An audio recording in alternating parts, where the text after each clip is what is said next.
सांगने तो आज मु अच्छी आम बिलरे तो बादामबाड़ी बिलरे तो 3 दिन है आम बादाम उपुड़ा चलती तो आम बिल मझे अच्छी मो पक्ष देखिए बादाम उपुड़ा होगी किटा अच्छी माने यही जमी यहाँ आमर हूँ 10 गुंठ कि 12 गुंठ जगह तो 3 दिन है 4 जन मनुष्य उपुड़े तथापि सरुना माने कहनी एथर जे काल बैशाखी जो माने बादाम सब पचि जाइए माने माटी तले अधिकांश माटी तले आ सब गजा हो जाइए तो माने आमर होना आउ तुम साइड जब एमती बादाम जार लगाई माने बादाम गजा होना आउ पचि जाइए ना मतलब कमेंट जनइबे ना तो मुझे देखो माने आम बादाम केमती गजा हो देखो देखो दाम गुड़ा देख केमती कला पड़ी माने पचि जाइए ये सब बादाम ये सब कला पड़ी कला पड़ी आ पचि जाइए माने गछ भी है माने एत बड़ बिल देख आहरी एतिक अच्छे आहरी माने आज बिकाल परी फिर काल की सकाल हप्ता हम एत बड़ जमी तो देखिए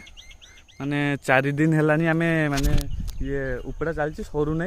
तो केवे सर काल की सरला जहाँ हम तो रही तुम सैड जो एमती बादाम पचि जाइए काल बैशाखी जो मतलब निहाती कमेंट जनइबे ना केमती माने बादाम माने कंडीशन केमती अच्छी तो रही जय जगन्नाथ।